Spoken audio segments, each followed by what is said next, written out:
There is no hard and fast rule about what will work in your home or how to manage the uniqueness of every child in your family. But one thing we do know is what the word has said, which is train up the child in the way he should go. And when he is old enough, he will not depart from it.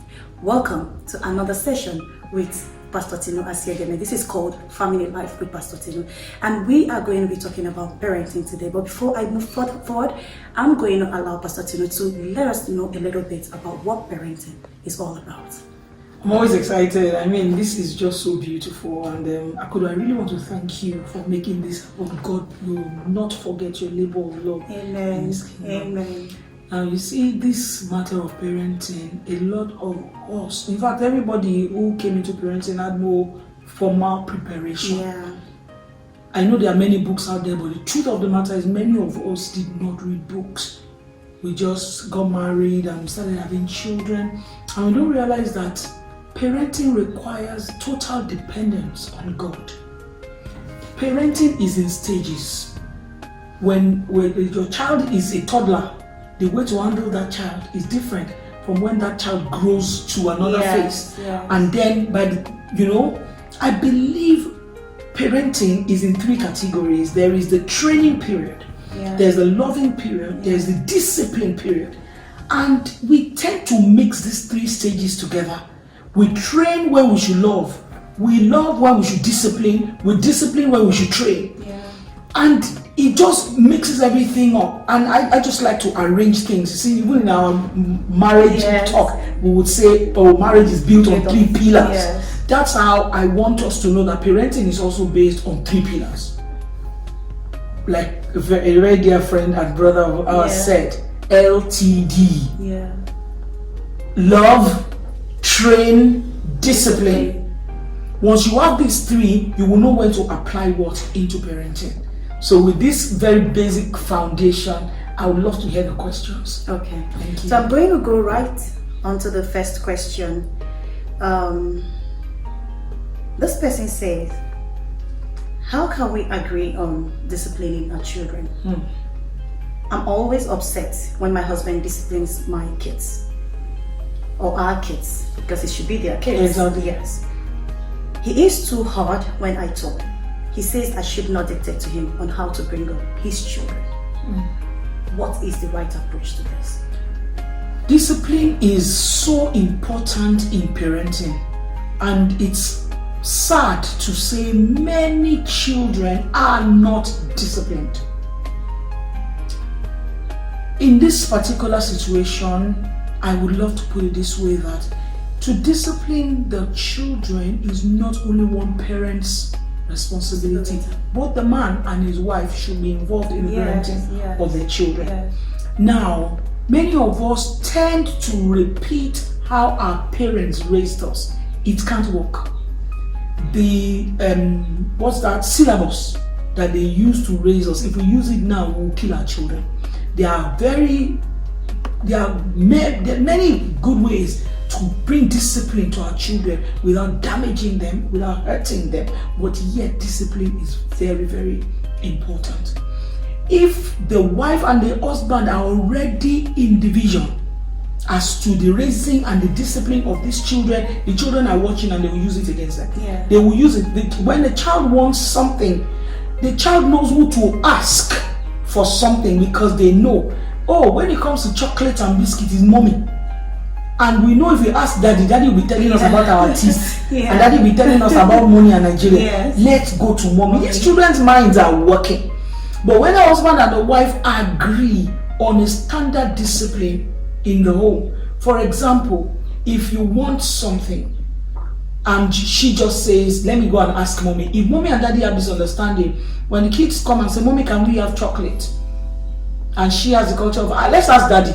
You will know when the children will say, no, don't ask daddy. You don't even want to get. Do you understand? Yes, the kids know who can do what, and already they are infiltrating into the oneness of the husband and the wife. Yeah.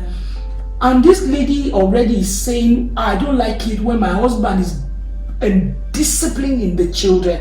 There's a problem.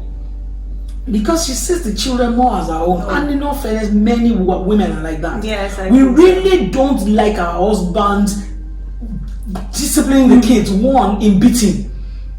And I can understand the man's hand sometimes is too hard, and the way you hit this child, you understand, but it's necessary. There is that time to discipline the children, to bring boundaries, to put rules and regulations in place and ensure that it's not altered.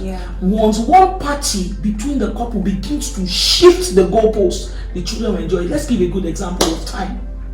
If they both agree, don't come back home after 6. Whether your father traveled or no. It's a rule in the home, and the mother should enforce it and not start making excuses for those children. You know your daddy, you know your daddy is not at home. So we are painting the daddy as the monster. We are making it look like, if not because your daddy said, you know me, I don't mind, you should mind. The Bible says, let them be of one heart and of one purpose. Let's know exactly what we're doing as a family. So she should not feel bad if her husband is disciplining the children. If, however, it's too high-handed, some men, they use sledgehammer to kill a fly. That is the problem. This child has done something bad, then you bring blala, you bring koboko, then you give this child over 10 strokes. It's not that child you're angry with yourself. And that's another rule in parenting. Don't beat a child when you are angry. You are not communicating, you are only wounding and breaking a child. Very soon that child will get used to being beaten, and you will not have corrected the main thing. So I keep saying it, don't train when you should love, don't love when you should discipline. There are 3 different blocks. I actually think that's where some of us, especially young parents, are getting it wrong, because I think I would use myself for example. You know, there are some times when I get so angry and I beat. Thank you for that honesty, because many times when we're the ones talking, people tend to think our lives are perfect. Our lives are perfect. It's not. It's not. Yeah. And the essence of this is for all of us to learn. Absolutely. So I will go to the second question. I'm 16 years old, studying in a mixed boarding school. Is it appropriate for my dad to always check if I'm still a virgin each time I return home on holiday without my mom's consent? Okay, so when you say your daddy is checking whether you're still a virgin, what do you mean? Is it checking whether the hymen is still in place? That's what comes to my mind in reading this question. Or is it just asking? Okay, so because I need to do a little editing on some of the things. My understanding of this, or if I can be as practical as this, how this question came out.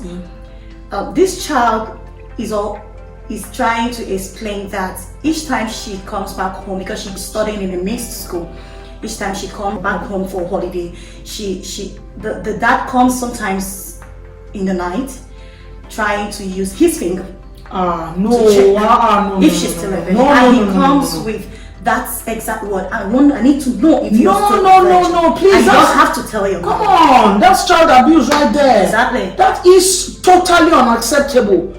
I wanted to understand if it was a verbal inquiry, which sometimes I think, okay, as a father, you can want to know. I want to know.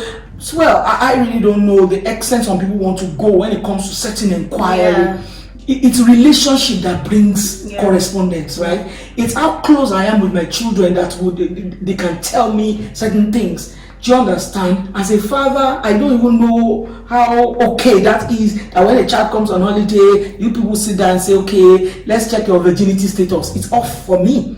I've been a child, and my dad, he just left certain things for my mom. I'm not saying it's the level of closeness. Okay, so if it was my dad that was closer to me, maybe he could have asked, but neither of them ever did that. But I'm saying this inquiry now is totally unacceptable. Why would your father come and check with his finger? This is what that man is fondling that girl. He is fondling her. That is child abuse going on right there. She needs to tell her mom. And there's an emphasis not to mention. So that's secrecy. That's secrecy. He's telling you to keep a secret with him. Exactly. And he's making it look like it's for your own good. It's a lie. Please. I'm even more scared for this child, because I feel that there is more to this. But this is how this question came up.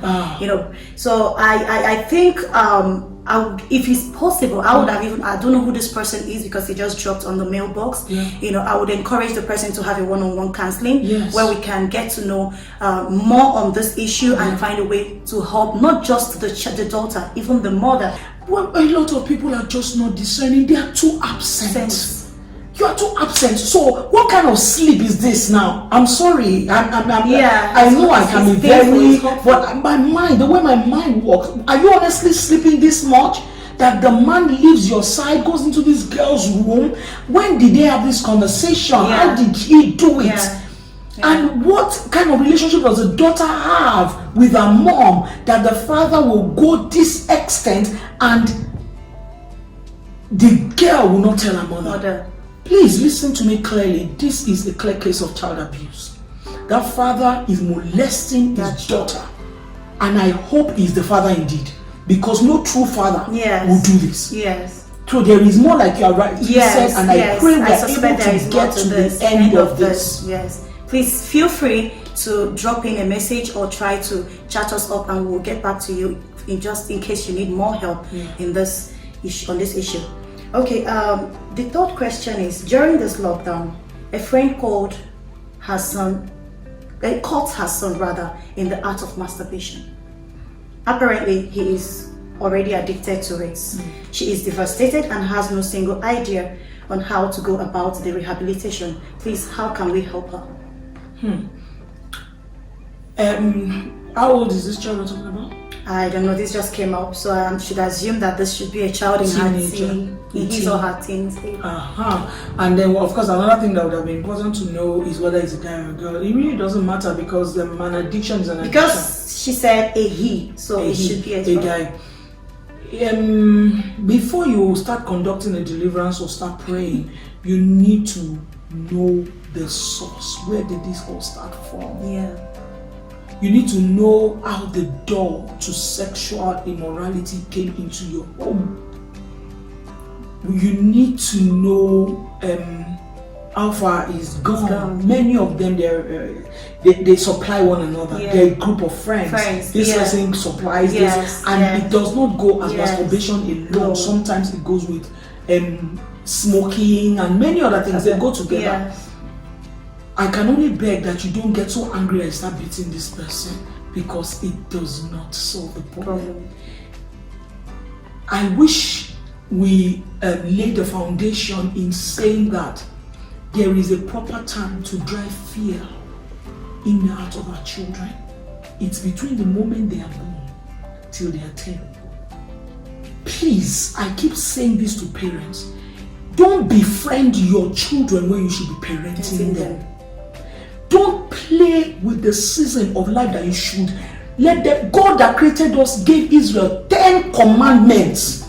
Thou shalt not, thou shalt not, thou shalt not. Have a time in your children's life that their life should be about thou shalt not. And for every time this thou shalt not is violated, there must be a consequence. Many of us we are trying to fix things after they've gone bad. That's not proactive. We are not proactive. Many things have already gone bad. We start running helter skelter. When this child should have been taught, it was not. So a lot of Christian parents are just what do you call that? We absent-minded in this. Do you understand? Many people believe it's my neighbor's son that is a bad person. Exactly. Yeah. It's my child's friend in school that is bad. No parent wants to accept that their child is bad. Many people are just not aware. I'm not even saying now that this boy has been caught, that's when we start running and telling him the many things we need to know. Oh, start doing purity class. No. From age 1, age 2, age 3, that's when you sit a child down and begin to tell him the many-sided consequences of any form of addiction. Helping them know that addiction would affect your future. Addiction, sexual and drug, whatever, would affect your future. It's your future the devil is after, not your now. What will the king of Herod gain in the death of baby Jesus? It was not baby Jesus he had a problem with. It's the glorified Jesus. And they've told us who this guy is. Let's put him down now. Let's put him out now. So every enemy is chasing your child, not afraid of today, tomorrow. All the great things that the Lord has told you about that child, it's not today, it's tomorrow. The devil wants to damage that child's tomorrow today, so that by the time that child gets into his tomorrow, he's not even a shadow of the prophetic word. With this in mind, it will help you to know how to sit down and redirect this boy's mind. The enemy has invaded his mind. The enemy has invaded his heart. I know this child's academics is affected because the mind is not even wired to house so many things. If he's already excited about sexual ecstasy, it's great to be coming down. So this is the time to ignore every other thing that keeps all of us busy and focus on this child. Sit down and find out source, length of time, how far gone are you, and let's retrace our steps. It may take time. If that's not what rehabilitation centers are about, now this is not weed, it's not smoke, it's not any of those. It is immorality, it is pleasure sin. Read books how to conquer. Help that child understand that your body is the temple of the Lord and that the devil wants to defile this temple, and God says no.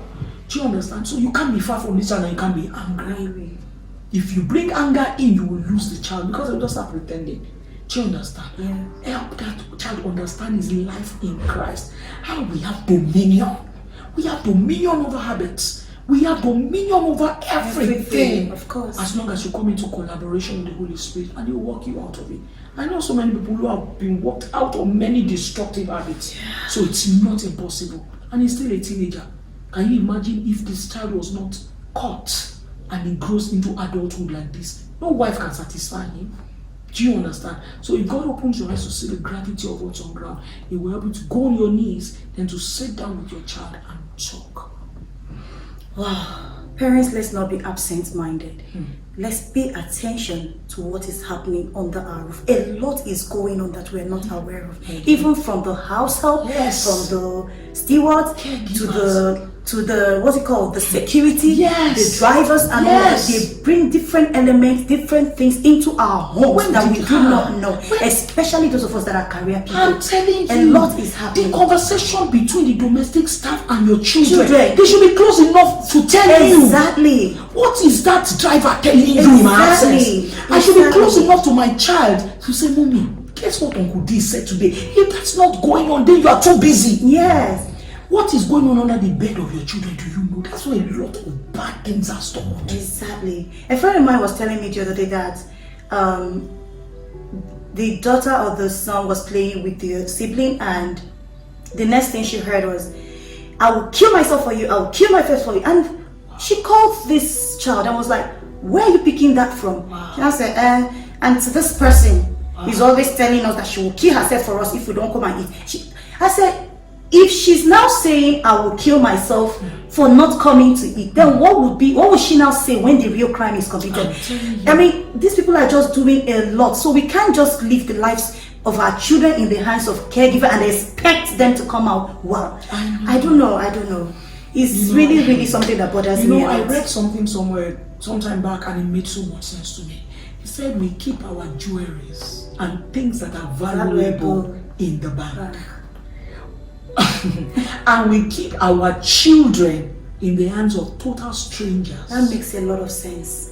So the jewelry that is of worth to you, you keep safe. But your child, that is your future, you keep in the hands of non-entities. God forgive me, I don't mean it in a derogatory manner. Yes. But what should be more important? Definitely my children should be more important. Then they grow up and they become monsters. And you're wondering, how did this happen?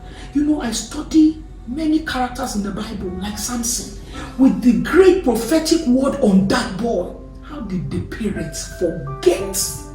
Because no child starts patronizing prostitutes overnight. Samson started patronizing prostitutes small. After a while, he had the strength to tell his parents, go and get me that one. She pleaseth me well. And both of them were weak parents. Nobody knew until the day a Delilah came into his life and killed him. Destruction. End of his destiny. Totally avoidable. God will open parents' eyes Amen. to the needful. And this isolated time is the time. Amen. Yeah. Amen. The other question here, Ma, is I and my husband actually changed school for my son because he was expelled from a Christian school for being involved in homosexualism. We enrolled him in a day school to monitor him, and we saw a reformation because of his conduct. We were very impressed.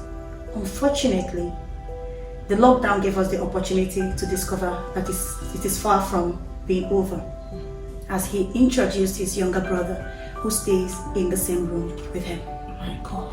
How do you go about this? What do we do about it? Okay, so please, is he now having a sexual relationship with his the brother? sibling, the brother? That's even an abomination. Unfortunately, we better know that this is totally satanic. This is an infiltration of a demon in their home. A demon of lust has come into their home.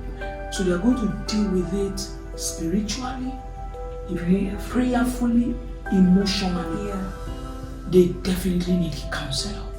This boy needs to be spoken to. He has gone far. It's not about removing him from a boarding school. And you see, let me just put this in here. It's not every child that should be put in a boarding school. It's so important that you know your child very well to know whether that child should be far from you or not. I just put that in because my heart just picked that. Yeah. Maybe this boy was introduced to this homosexuality in school. Now he has brought it home and he has initiated his brother into it. They will pray. They will speak to this boy. And I know that there are books out there that will give us more practical things to do, because at the end of the day, he's still your son. You can't kill him. You can't reject him. You can't make him feel like a reject in the family. Yeah. And the fact that this spirit is going round reveals that parents are far from these children. The dad is far from him, the person who is supposed to give him all the instructions about life. Yeah. And the mother is also far from him, who should have been sensitive to know when this child began to need help, even far away. Yeah. Our spirit should have picked it. Something is wrong with my boy, because when children come into addiction, their lives change. They are more quiet. Yeah. They are more withdrawn. They stay in the room by themselves. They would rather be on their phones all day. They don't want to eat. Many of them lose appetite. They don't want to come downstairs to eat. They don't want to talk with anybody. Everybody is irritating them. Do you understand? So you should have known. Well, it has happened where we are. More than praying and honestly doing serious deliverance for this boy, let's get books. Christian books that have dealt with this matter. I have dealt with a few homosexual matters, but I can't even claim that I have authority on what to do in this case. So this is going to challenge me to go and read up. Let's know how to help this boy. It can be helped. The devil has seen his glorious destiny, and that's why he's coming after him. Where are the warrior moms? Moms that would arise in the place of warfare and say, you can't have my boy. Yes. You can't have my sons. Exactly. I know what you are about. The Bible says the thief comes to steal, to kill, and to destroy. Yeah. Guess what? You can't destroy my boy. Amen. You cannot. Yes. You may have gone so far. Maybe I was sleeping like one of those mothers in 1 Kings 3. I'm awake. And the Bible says they packed themselves to the king. And it was the king that brought judgment. Thank God, I will report this matter to the king. King Jesus, I'm bringing you into this matter. And I know that we will win. So don't throw away that boy. Yeah. And don't even make him feel like an outcast. Yeah. The devil has come for his soul. His family needs to surround him. Yeah. But practical things, separate him from the brother. Separate him from the brother. And both of them need help. Yeah. Both of them need help. Amen. Amen. Please feel free to still contact us, and let's find a lasting way. They say the child belongs to a community. Everybody can train the child. Right. So we also want to help in any little way we can to help you come out of this issue that you're going through. The other question is, my teenage daughter behaves like a boy. You dumb boys. She wants men's clothes, perfume, things that pertain to men.